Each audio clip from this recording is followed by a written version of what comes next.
Welcome to the Fred Jones Jr. Museum of Art. My name is Jessica Farley and I'm the coordinator of academic programs. And I wanted to give you a little bit of background information regarding this graduate seminar and the students you're going to hear from today. It's taught by Jackson Rushing in the School of Art and Art History, and they focus on 3 exhibitions. One is the Allen Hauser drawings, the Centennial exhibition, which will open in 2014. And then the James T. Bialak Native American Art Collection Selected Works, which is located in this gallery and also the 3rd floor, and it's up through December. And then lastly, the Georgia O'Keeffe in New Mexico Architecture, Cachinas, and the Land, organized by the O'Keeffe Museum. And so that's been the focus of their seminar, and 5 students were selected to present today. And I will let them introduce themselves individually before they get started. But we're going to go through the gallery space, and then we'll end on the 3rd floor with one of the works up there. So I will let Tammy get started. Hi, thank you all for coming this afternoon. My name is Tammy Hanawalt. I'm a PhD student in art history. Native American art history is my focus. Narrative Myth and Modernism, the work of Narciso Abeyta in the Bialak collection.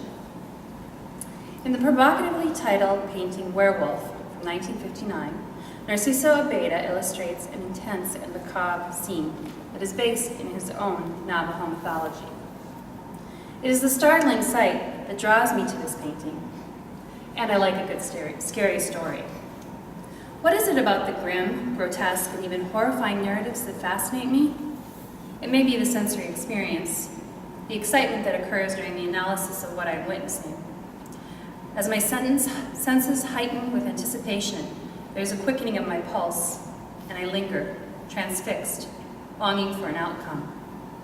These horror stories of demons, monsters, and witchery that I am so fond of are derived from myths that have passed cross-culturally throughout centuries. Myths, on one hand, serve to entertain, but more significantly, they instill lessons of caution for dealing with terrors of reality.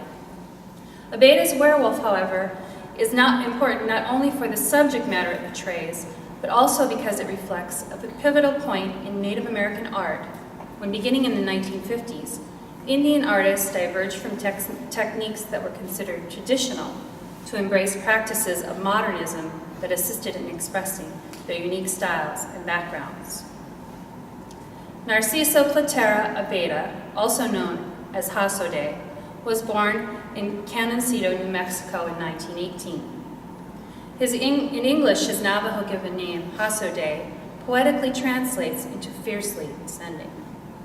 Well, Platero means silversmith, which may also be prophetic, given that he developed silverwork as another of his art forms. Growing up in New Mexico, Abeyta was surrounded by family and instilled with Navajo stories and traditions that he would later translate into his paintings. At the age of 7, Abeyta was enrolled in the Santa Fe Indian School. In 1932, he began studying under Dorothy Dunn, where he established the remarkable style that gained him early prominent recognition as an innovative painter. His fellow students included the likes of Allen Hauser, and Andrew Singini. At the age of 16, Abeyta illustrated Hoffman Burney's children's book, Achi, Son of the Desert. In 1938, his poster, The Sun Carrier, was printed on promotional material for the 17th annual Intertribal Ceremony in Gallup, New Mexico. Abeyta graduated in 1939, and in the same year was featured as a distinguished artist alongside Fred Caboti, Quincy Tacoma, and Theodore Sueña in the Indian exhibit at the Golden Gate International Exposition in San Francisco. This exhibition familiarized the public with the high achievements of Indian arts and challenged notions that define the genre as one of crafts made for tourist trade. The San Francisco Fair's mission to educate the public within a grand scope served as a cornerstone in changing attitudes towards Native American arts. In the 2 decades that followed, Abeyta painted only sporadically, and at the onset of World War II, he became a soldier. Unfortunately, this prevented him from accepting a scholarship to Stanford University, Still, he is acknowledged for his achievements in the war as a Navajo code talker. Directly after the war, Abeyta became less productive as a painter, possibly due to the effects of post-traumatic stress disorder or shell shock. In this time, he strayed away from painting and went to Santa Fe, where he learned the art of silversmithing from Wilfred Jones. In 1948, using the GI Bill, he returned to school at the University of New Mexico, where he studied with modernist painter Raymond Johnson, who was instrumental in the development of a unique abstract movement in New Mexico. Abeyta earned his bachelor's degree in 1953. This was also the year he was a Golden Glove semifinalist. In the later portion of the decade, while working full-time for the State Employment Commission in Gallup, New Mexico, Abeyta again defined himself as an extraordinary painter.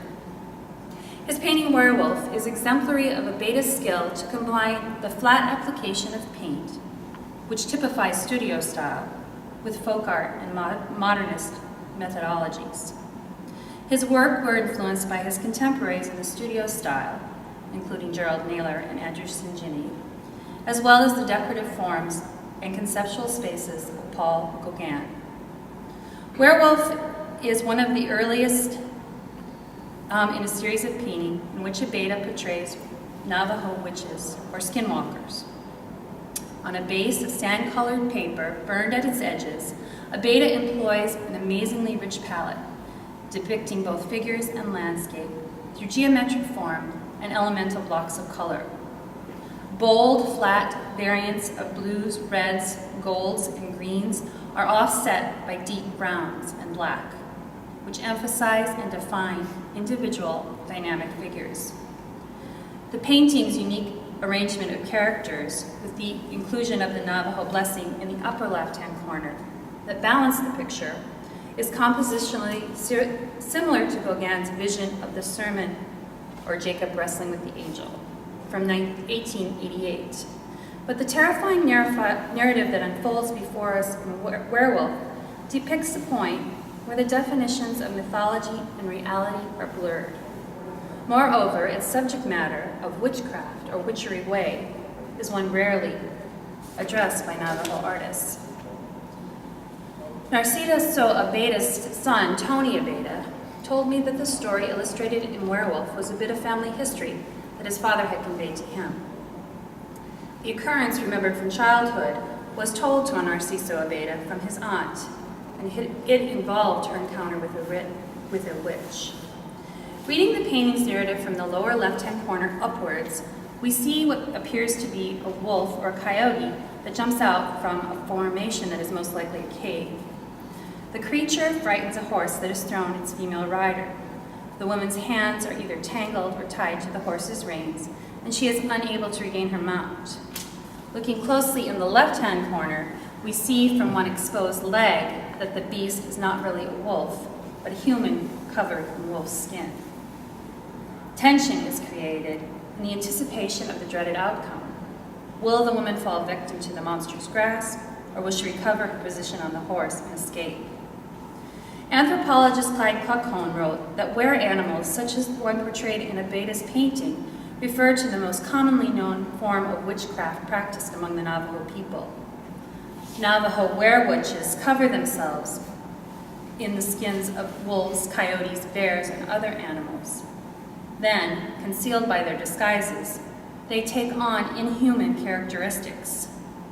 They are able to move at great speeds and perform their abominations under the cover of darkness. Also known as skinwalkers, these individuals are human beings that elect to follow the occult, and they enter their covens by performing the supreme sacrifice, murdering someone they love. Incarnates of evil, they inflict suffering to their enemies and are feared entities in Navajo societies to this day. Kluckhohn asserted that there is little known about the witches or skinwalkers because there is great reluctance to discuss them in general. Is this because Navajo people are uncomfortable discussing that which is considered evil and ugly, or are they fearful of the power that these witches possess? Moreover, does the exposure of a culture's belief through mythologies offer their culture up to unscrupulous, manipulative publicity. These questions bring to mind Tony Hillerman's novel of Skinwalkers from 1986 that disavows the phenomenon of Navajo witches as mere myth that is kept alive by unstable personalities. And a more recent example is found in the popular Twilight series written by Stephanie Meyer. In Meyer's books, which have also been made into movies, young men of the Quileute tribe become werewolves, primarily when they're enraged. The misrepresentation and misuse of the Quileute people's mythology highlights sovereignty issues and questions the ownership of history within the United States. It is difficult to determine how Navajo people living on reservations in 1959 accepted Abeda's painting. But according to Tony Abeda, Werewolf was well received by the public, and his father went on to paint several thematically similar images based on his aunt's frightening tale. One such painting is featured on the cover of Dorothy Dunn's book, American Indian Painting of the Southwest Plains from 1968. In the Biolac collection, Werewolf stands alongside its contemporaries as a marker of aesthetic change for Native American art. Not only did Abeda successfully meld modernist techniques into a personal style, but he also addressed an intimate and once taboo subject matter of his Navajo upbringing. Hello, my name is Melissa Newsom, and I am a PhD student here at the School of Art History and specialize in art at the American West. And this is Greg Coho's The Kill. I first came across Greg Coho's enigmatic, undated painting, The Kill, while reading the exhibition catalog that accompanied the show. And upon seeing it hanging in the gallery, I could better appreciate the small details that escape the attention of the catalog's photograph. The elegant composition, striking in its simplicity, features thick, tactile strokes of lush color that offer a pleasing counterpoint to the meticulously rendered arrows in the center of the painting. A strong diagonal of variously colored marks clearly bisect the image into two distinct areas. In the bottom right corner, green and gray vertical striations only thinly cover the surface, allowing the weave of the underlying canvas to peek through the paint. On the left, a mass of brown, red, and blue lines reinforce the subtle vertical streaks. In contrast, Coho thickly applied green and black paint with a palette knife in the upper left corner, blending the colors as he dragged them across the surface of the image. Overlapping strokes of pure pigment in green, red, brown, white, and black radiate from the center to create the strong diagonal that cuts across the canvas. The detailed arrows appear embedded in the surrounding paint as globs of cream and yellow collect around the edges of the feathers and shafts. Coho reiterated the texture and subtle gradations seen in the arrow's fletchings in some feathery brushstrokes near the center of the image. I call this painting enigmatic because both the painting and its artist have eluded examination. I was not familiar with Greg Coho, and I quickly discovered that much of the published material only sparsely describes the artist, his career, or his life. Born in Tecito, New Mexico in 1944, Coho attended the Phoenix Indian High School before entering the Institute of American Indian Arts, or IAIA, where he studied from 1966 to 67. He earned his bachelor's and Master of Fine Arts from the University of Arizona in 1971 and 74, respectively. Coho joined the faculty at the IAIA upon graduation and stayed there until sometime in the early 1980s. He exhibited work throughout the United States, often with IAIA exhibitions, as well as in more than 20 countries. Despite the seemingly busy career, Coho remains a somewhat obscure figure in the narrative of modern Native American painting. Many scholars mention his name in passing as he participated in formative years of the Institute of American Indian Art, and his fellow students and colleagues included such artists as Earl Biss, T.C. Cannon, and Fritz Scholder. However, Coho's untimely death in 1991 limited his artistic career to only 25 years, and during his lifetime, his work never earned the same notoriety of the fellow Native American painters often associated with him. Though I found the contrast between abstraction and representation aesthetically pleasing, as I began to think about the painting, I became more frustrated. The tail end of the two arrows, along with the suggestive title, The Kill, initially seemed ripe with interpretation. However, the abstraction of the arrow's mark prevents linking the painting iconographically to any specific action, activity, or statement about the artist. The style provided further frustration when I discovered that the almost complete abstraction present in the kill differs greatly from most of Coho's published works. Additionally, the lack of published material on the artist and his work complicates the task of dating this particular image. Did the artist experiment with abstraction as a student, eventually abandoning it for another style? Or did Coho grow into abstraction later, and his untimely passing interrupted a new stage in his career? At what point then did Coho explore abstraction? Clara Lee Tanner, in her book Southwest Indian Painting, A Changing Art, published in 1973, refers to Coho working in abstract prints and anticipated that he would become, quote, one of the most outstanding Indian artists of the Southwest, end quote. If abstraction makes up only a small part of Coho's work, Tanner's observations demonstrate that the artist dabbled in it early in his career. Indeed, Tanner may mention the killing directly, saying, quote, in one abstract painting with pleasing shades derived from yellow, green, and brown, the only recognizable objects are arrow points, end quote. If Tanner's words do describe the kill, it would be possible to date the painting to sometime during Coho's years as an art student, either at the IAIA or the University of Arizona between 1966 and 1973. If the kill represents a stylistic anomaly in Coho's work, the painting at least maintains a thematic consistency with what scholars have said about the artist.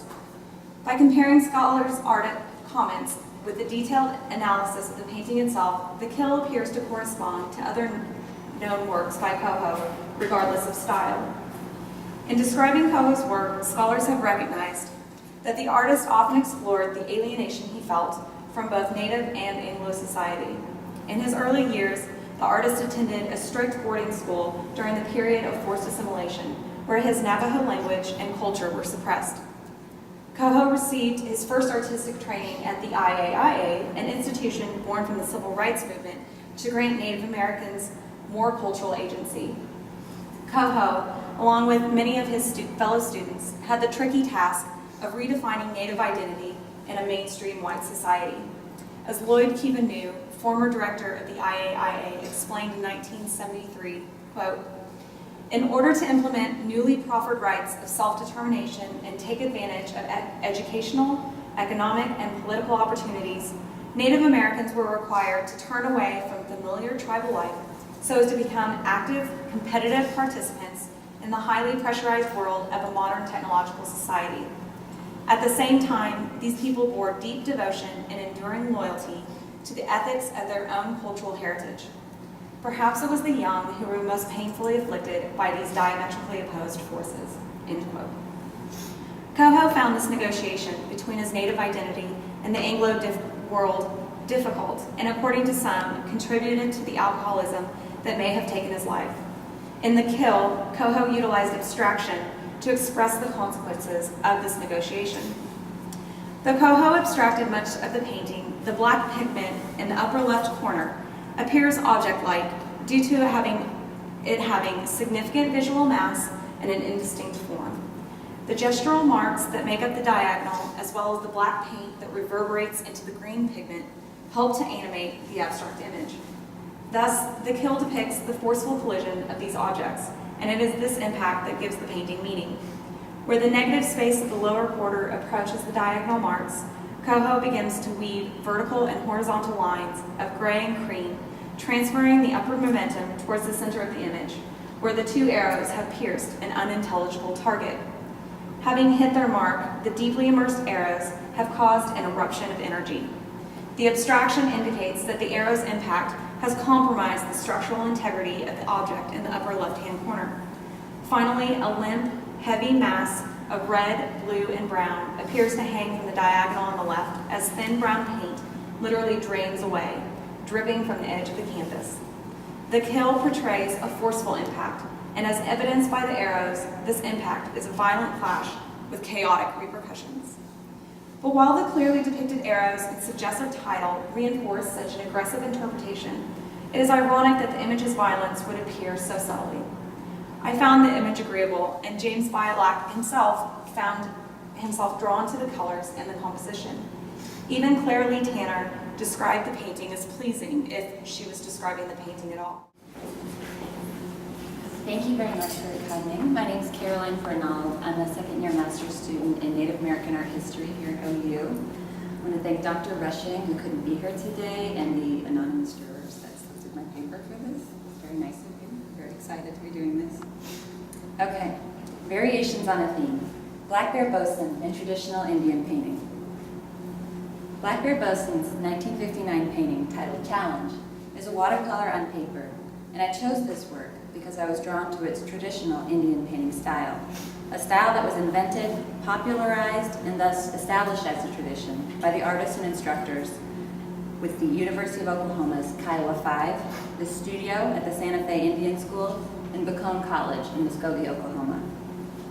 However, Bosun's Challenge cannot be classified as belonging to any single aforementioned style or school, because the artist was not trained at any of these institutions.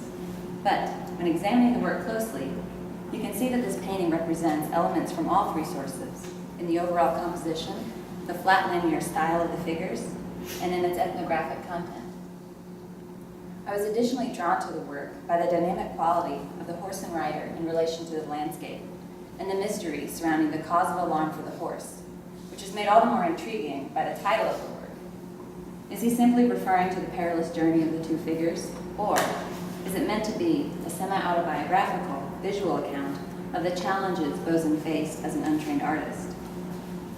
The limited scholarship on Bosun has proved to be a challenge in itself, and yet, when comparing his biography to his stylistic development, interesting parallels between the two show a correlation to his lifelong career as a self-proclaimed and self-taught traditional Indian artist.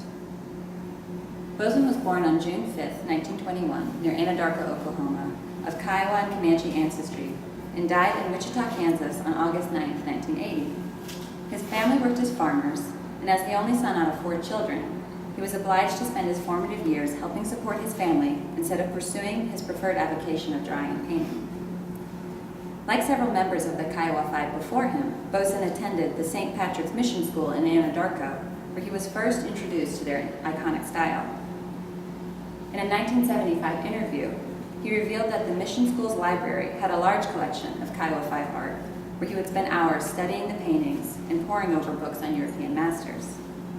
He was particularly inspired by the work of Stephen Mopo, James Ochaya, and Monroe Tsatok, whose works are also featured in this exhibition, and claims, quote, "They were the only Indians I knew who had risen out of the gloom and achieved something important and beautiful despite their subjugation and poverty," end quote. Bosun was offered a scholarship to study art at the University of Oklahoma, but declined it in order to stay home and help with the family farm. He moved to Wichita, Kansas in 1940, and soon after completing high school, he moved to Wichita, Kansas in 1940, and later enlisted in the Marines and was sent to fight in the Pacific during World War II. In 1944, after 1 year of service, he was transported to Hawaii to rehabilitate after sustaining a serious injury, and he used this time to create new work that was shown to high acclaim in his first solo exhibition in Honolulu. After the war, he returned to Wichita and submitted a painting to the Philbrook Indian Artists Annual, in which he continued to participate until 1967. He attended the annual exhibition as a way to, quote, "see what other people were doing," end quote, and find new inspiration for his own work.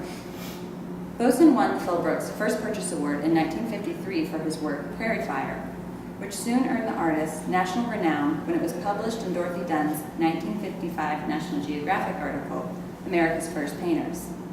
This same work was featured in a major exhibition of Native American art at the National Gallery, where it was shown beside many other prominent artists, such as Fred Cabote, Alan Hauser, and Oscar Howe, all of whom have works in the Biolab collection, and in fact there is a Howe and a Hauser over here to the left.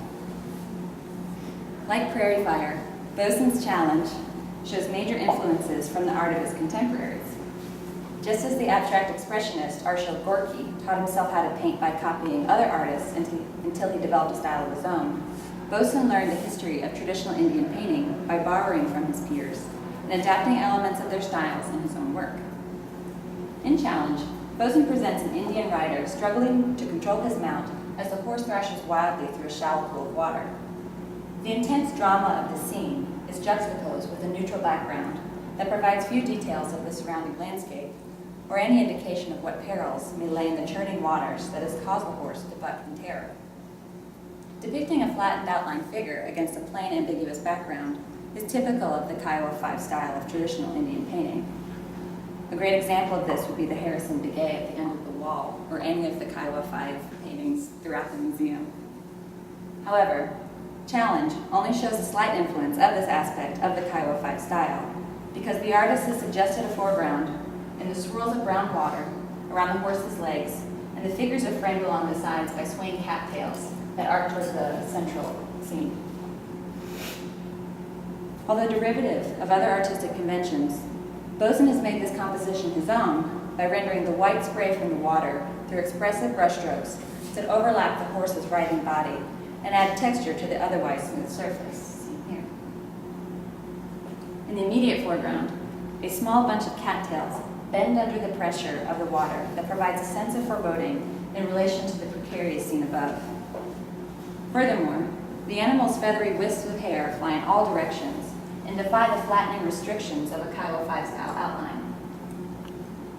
The depiction of the horse's hair, terror-stricken face, and spotted coat show further influence on Boson's work by the Navajo artist Quincy Tahoma, who was educated at the Santa Fe Indian School, and this influence is exemplified in the latter's 1948 painting, The Navajos in Pursuit, conveniently located right next to this, to illustrate my point.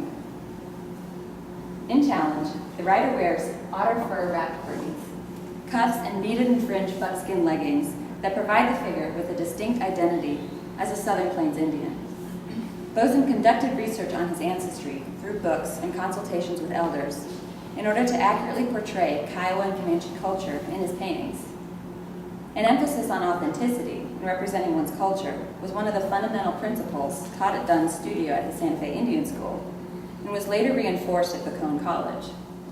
Although Boson prominently displays the details of the rider's feathered staff and hair ornaments, the artist deliberately obscures the clear view of the beadwork along the outer leg of the rider by masking it with spray from the water, which possibly suggests that he was not familiar with the specific details of Southern Plains designs and did not want his composition to appear inauthentic.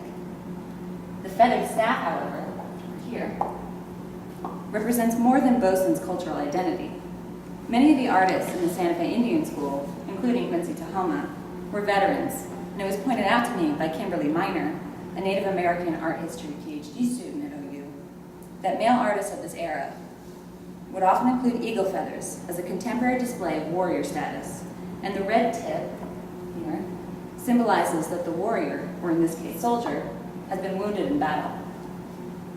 Boson's participation in the Philbrook Annual and other exhibitions, such as the show at the National Gallery, provided him with an artistic education by exposing him to other artists' work and kept his continuously developing style on par with his contemporaries. Influences from specific artists and various traditional Indian painting schools, evident in Challenge, demonstrate his innate ability to adapt key elements and principles from other artists' work and reinterpret them in his own distinct style. 5 years before his death, Boson stated, quote, "The limitations of traditional Indian painting are very stringent, but I find a tremendous challenge in the restrictions, as a composer must feel when he composes variations on a theme," end quote. Boson overcame the obstacles of his humble beginnings, recovered from injuries sustained while fighting overseas, and ultimately returned to the United States to find success as an artist whose place in the history of Native American art is rooted in the numerous artists who impacted his work. Good afternoon. My name is Benny Kamakura. I'm a member of the Comanche Nation. I'm also a retired Marine, and I'm a second-year grad student here at the University of Oklahoma in the Native American Studies program. This is Diana Leary's epitaph. It's undated, but that's what I'd like to give y'all some information about today. Diana Leary was born in 1939 in Waco, Texas. She is part Comanche and renowned American Indian woman artist whose genres include painting, lithographs, prints, tapestries, weavings, and art quilts. Leary's academic achievements are impressive. She earned degrees from Texas Christian University, Bacone College, Harvard, and Stanford, where she achieved her doctorate degree. Her distinctions are in piano, Baroque literature, nursing education, and archaeology. So she got a wide range of education here. In 1961, she initiated her study of art. She moved to Taos, Mexico in 1967, where she received guidance under distinguished artists. According to one source, George O'Keeffe was one of the artists who profoundly influenced O'Leary's technique, which is most evident in her botanical pieces. O'Leary is very passionate about the pieces of art she creates. The content of some of Diane O'Leary's work includes not only its form, but also its subject matter and its underlying meaning and theme. O'Leary uses art to promote important issues she has strong feelings about. Her subject matter is evident in her current conservation efforts of the ocean.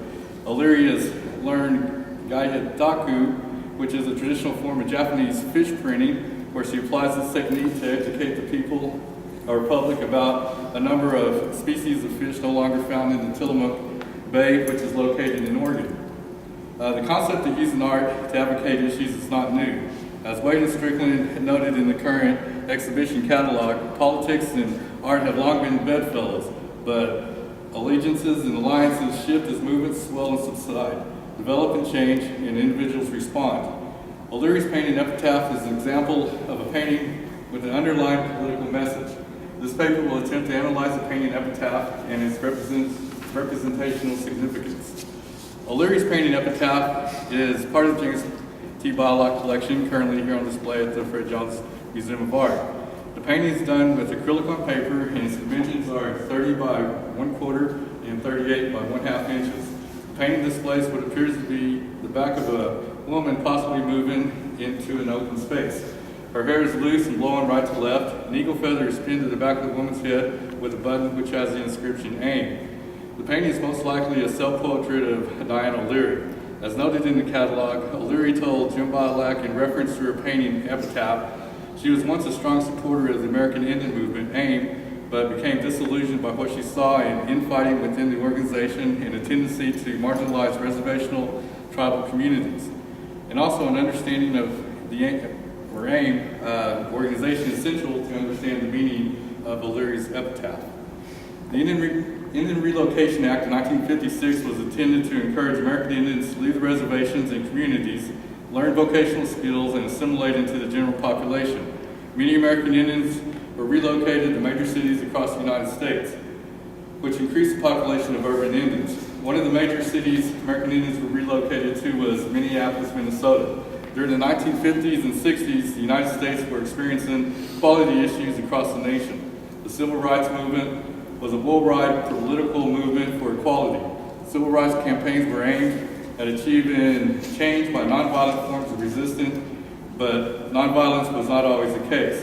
In their landmark book, Smith and Boyer explained, in 1968, the American Indian Movement Organization was officially born in Minneapolis, Minnesota, by relocated American Indians beginning to protect their civil rights. AIM is mirrored after the Black Panthers activist group. Furthermore, as Rachel Bonney wrote in American Indian Quarterly, the personal experiences of AIM leaders at the hands of police officers in the courts and dominant society is one of the primary factors leading to the establishment of AIM. AIM's initial goal was to patrol and observe police actions in an attempt to reduce the mistreatment of Indians. The AIM organization gained support of American Indians across the United States. AIM would eventually be identified as an activist group whose main objective was to develop an ideology stressing pride in the Indian heritage and one's identity as an Indian, the creation of a positive Indian image, and the values and behavior considered necessary for such a person. In one political action, AIM attempted to reclaim Alcatraz Island located in the San Francisco Bay Area.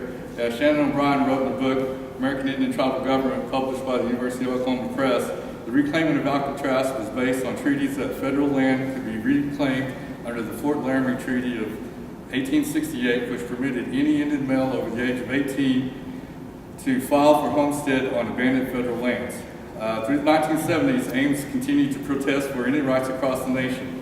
One of AIM's significant protests occurred on Pine Ridge Reservation with the takeover of Wounded Knee. This hostile takeover resulted in violence between AIM members and the Federal Bureau of Investigation. The standoff lasted for 71 days and lives were lost on both sides. It would appear this may have been the event that changed the heart of O'Leary's support she had for AIM. In fact, many of AIM's activist encounters were ending in violent episodes, and in the 1970s, AIM seemed to be breaking down internally. AIM leaders were at odds with each other and gave the impression that they were losing focus of their agenda to instill Indian pride within Indian people.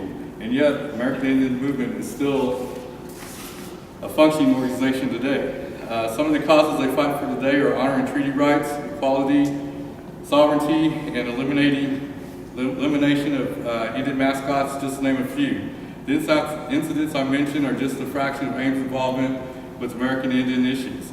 AIM has had a lasting effect on American Indian affairs today. There are some former AIM members holding key positions in many tribal governments and politics. Dinah Leary's painting Epitaph is a very important piece of art. Her painting reflects a part of American Indian history during a period of change, not only for American Indians, but globally as the world faced issues of civil rights and an attempt to bring equality to society. My name is Kathy German, and I'm a PhD student in Art of the American West. Thank you for making it up here. The title of my essay is Love and Guts, T.C. Cannon's Sioux Soldier Sold. In 1967 and 1968, Oklahoma Kiowa Caddo artist Tommy Wayne, T.C. Cannon, served with the 101st Army Airborne Division in Vietnam, earning 2 Bronze Stars and initiation into the prestigious Kiowa Black Legends Warrior Society upon his return home. Although he volunteered for service, during his time in Vietnam, he began writing and making art that responded critically to the Vietnam War. In drawings, poems, and prints, he addressed mainstream American conceptions of contemporary Native soldiers as present-day Plains warriors. These themes are apparent in several stunning examples of Cannon's work in the Bilac collection. But the work I chose to discuss is not grand like Cannon's monumental line-cut Big Soldier, right here, or personal and intimate like his beautifully tinted elegant lithograph on drinking beer in Vietnam, which is downstairs. Rather, Cannon's more humbly executed black and white ink drawing, Sioux Soldier Soul, from the 1970s, originally rendered in one of the artist's sketchbooks, forms an arresting political statement and snapshot of its time, as well as a compelling design. The simplicity of this image, its profound critical comment, and Cannon's wry alliteration engaged the viewer. But what initially drew me to the work was Cannon's incorporation of stenciled lettering. As a graphic designer and typophile, I am interested in how artists incorporate type, letter forms, and language into their art, and how that inclusion affects the meaning of the work. Stenciled lettering dates to 17th century French and German liturgy books, but emerged in American typeface design during the late 19th century. Cannon was one of many 20th century modern artists to incorporate stenciled letter forms into his art. Stenciled words appear in Picasso and Braque's Cubist paintings of the early 1910s, and Robert Rauschenberg's collage-like combines, and alongside targets and flags in Jasper John's work made in the mid-1950s. Cannon became an avid reader of art history while studying at the Institute of American Indian Arts in Santa Fe in 1965 and 1966, and may have been inspired by the Cubists and his American contemporaries' use of stenciled text. However, in contrast to John's compositions, Cannon's inclusion of stenciling reinforces the message rather than merely serving as a graphic element. Furthermore, in other drawings in his sketchbooks, Cannon rendered specific styles of lettering, from flourished 19th century handwriting script to a chunky block serif similar to the wood type of wanted posters. As such, his choice of stenciled lettering here seems a decision fitted to the content of the work rather than merely inspired by other art. Rather than recreate a specific font, Cannon's condensed letter forms appear as if they were actually drawn from stencils used by the U.S. Army. The repetition of the word Sioux on lines alternating with soldier forms what initially may appear a fortuitous accident, where soldier runs off the page, here and here, to form the word sold. However, in an undated study for his painting Soldiers, Cannon also emphasized this wordplay of sold hidden within the word soldiers. Furthermore, William Marlowe, Cannon's art instructor at Central State University in Edmond, from which he graduated in 1972, described Cannon's draftsmanship as, quote, thought in action, and almost always an unedited act, end quote. If an unedited act, the cleverness of Sioux Soldiers Sold can be seen as not an accident, but the outcome of Cannon's verbal acuity, confident draftsmanship, and adept handling of the written word as a poet and lyricist. Because each character is a consistent width, what typographers refer to as monotype, so the width of the letters. The letter forms a line on both vertical and horizontal axes. It is noteworthy here that the acronyms IOU and SOS here appear on the vertical axis of far left due to the monotype alignment. And because Cannon chose to begin the third line mid-Sioux, so right here, the O, rather than at the start of the word. The longer I view Cannon's drawing, rendered in the humble media of scribbling ink and stencil, the more I am convinced of its careful planning and verbal intelligence. Although I could admittedly spend all day discussing letter forms, to do so would be a disservice to this work. Lured close by Cannon's use of hand lettering, I found myself confronted with the actual message.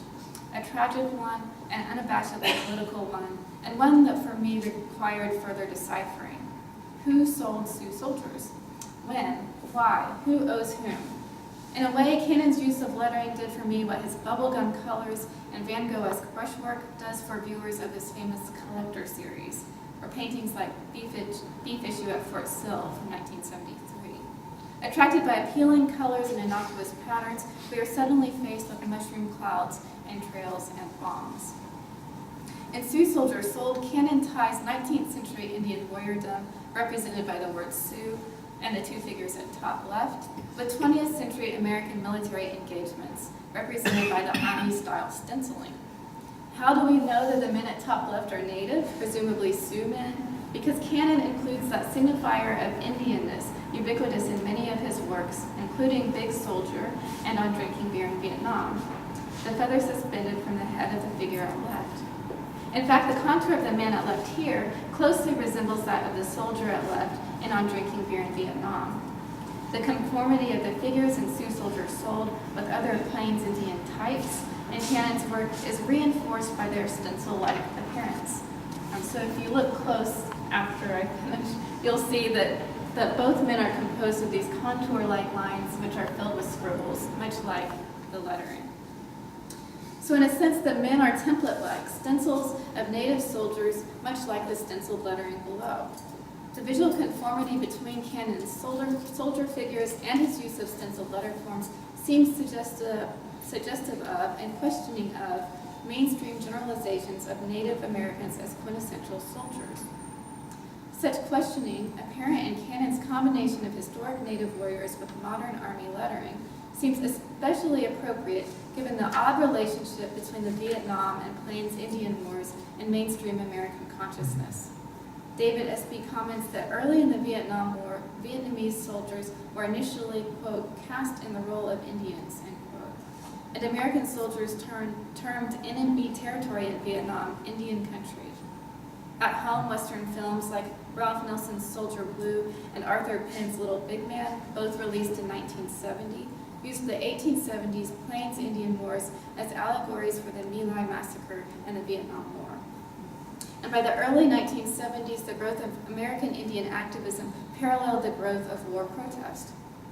Cannon's combination of the words Sioux, Soldier, Sold, IOU, and SOS seems especially pertinent in this context of a war that in some ways related to the Indian Wars in public consciousness. Cannon's poem, Another Indian Bites the Dust, can be read with Bob Dylan-esque cadence, and he was really obsessed with Bob Dylan, and it sheds more light on the meaning of Sioux Soldiers Sold. Playing on mainstream America's stereotype of Native warrior soldiers, Cannon wrote of his experience in Vietnam with characteristic brilliant wit and dark humor. Quote, "So another Indian bit the dust. 'Twas then it struck me plain and clear, that question of, what am I doing here? I'm supposed to be speechless, on the reservation, selling cigars at the trading post. So I sent a smoke signal to Washington town, and the president sent a note back down. Said, TC sign, you've got to stay, 'cause you killed Custer and you're gonna pay, for this country that now belongs to me. And so I live from day to day in the Army of the USA, with my mind fixed on that final minute when the Army's one less Indian in it," end quote.